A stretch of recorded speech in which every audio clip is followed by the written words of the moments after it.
Hello my dears, welcome back to another video. So today we're going to be reacting to some TikTok shenanigans. Today we're going to be looking into the dating advice that's on TikTok, because if you want to stay single, I think that TikTok is your best bet in making sure that happens. Okay, let's go. All right, little tip for the boys right here. If you're on a dating app, first of all, I suggest Hinge because the girls are way better on there.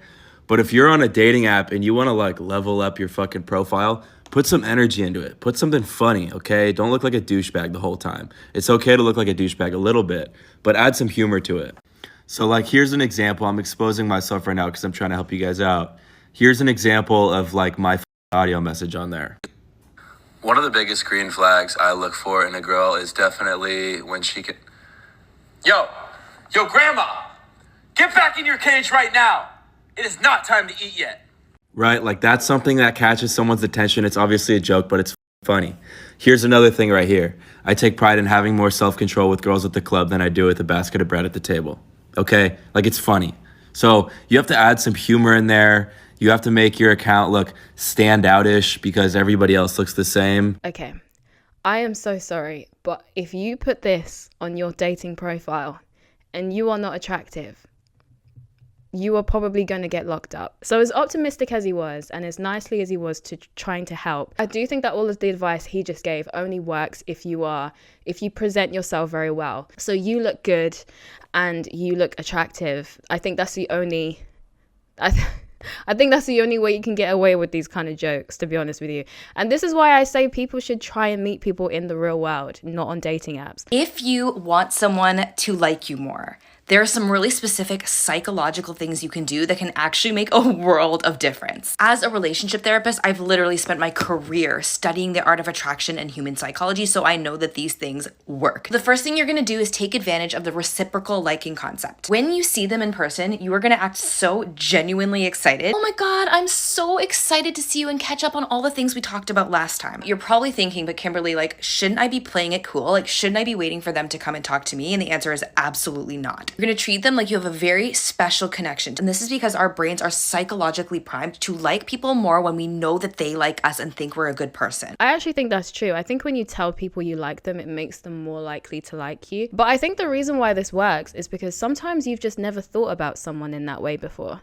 Like, you've just never really looked at them like that. So when you discover that they like you, it makes you look at them in that way. And then you start to consider whether or not you would actually date them. Oh, and I forgot to mention, I wholeheartedly agree with her when she says that women need to stop being passive. One of the things I hear my single friends saying a lot is that guys don't approach them as much as they used to. And you know what?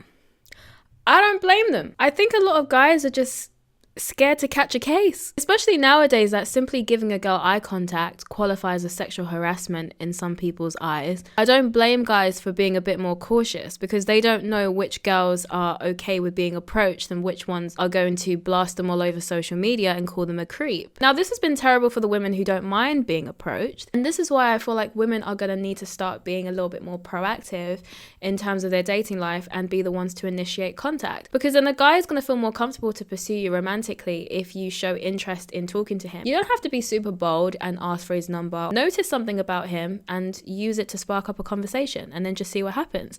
Now, I know what you're thinking, but patience. What if he rejects me? And are you going to die? Will your heart stop pumping?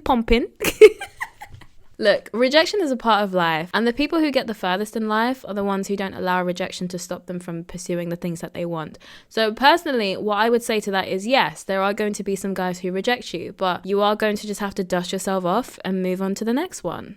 I don't know, that's just my personal perspective. I just think that if you want something, you have to put in the effort to get it. You can't complain about the results you didn't get for the work that you didn't do. Next thing you're gonna do, in your conversation, you are going to point out something that is similar about both of you. Oh my gosh, I can't believe we both have a sister. Oh, wow. The human brain does unconsciously choose people who we view as similar to us. Next thing, when people... What is this? That is so funny. Oh my God, I can't believe we both have hands. Oh my God, I can't believe we both eat food. I like that, that's funny. I am a professional dating coach, and there's 3 things that you should never have to ask your boyfriend to do for you. And remember, these things are the bare minimum, so if he doesn't give this to you, know your worth and don't accept anything less. Anyway, let's get into it. Number 1, you should never have to ask your boyfriend to take you on dates. He should take you on dates because he loves you and he wants to spend time with you. he should be taking you on dates at least once a week. It doesn't have to be big or expensive, it's the thought that counts, and it's the bare minimum. I'm sorry, the introvert in me is very triggered by that once a week. I just think once a week is excessive. Every single week? Like all of them? Every one? Why? I think the bare minimum should be once a month, but I think a reasonable amount should be like once every couple of weeks or once every few weeks or something. But every week?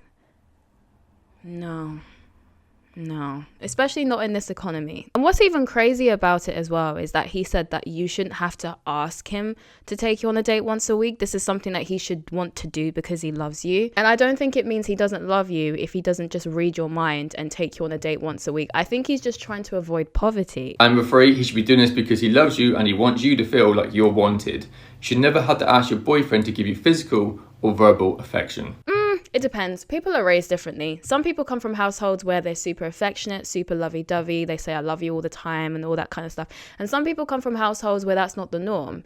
Everyone knows they love each other, but they don't say it all the time. They don't physically show it all the time. And so if you come from a household where doing that wasn't the norm, then that's not how you've learned to show love. So just because someone doesn't love you in the way that you expect them to doesn't mean they don't love you. And so I think that should be something that's communicated. Communicate to each other how you both prefer to be loved, and then you move forward from there. I think the last guy that we had was probably the worst one out of all of them, only because he doesn't encourage communication. He says things like, if your partner loves you, they should do X, Y, Z. You shouldn't have to tell them because these things are the bare minimum. So essentially, you've got these high expectations of what you expect them to do, which they're inevitably going to fail because you haven't communicated that to them. And then when they fail, you're going to think that this is a sign that they don't love you. But why? I don't know. I just feel like maybe this is the reason why people struggle to have long-term relationships in 2022, because people have very unrealistic expectations of what relationships are going to be like. This is probably the reason why I'm seeing a lot less people my age having long-term relationships. Like when I tell people how long I've been with my boyfriend, people gasp. That is not a sign of good times. But it's just not common anymore to find people in their 20s who've been with someone for a really long time. And I think that's sad. I honestly think that's sad because that used to be normal. But I would say that the cliche of communication is key in terms of making a relationship last a long time is very, very true. I think that communication is very, very important. Do not expect your partner to read your mind. And do not be upset when your partner does not follow the script that you've created in your head.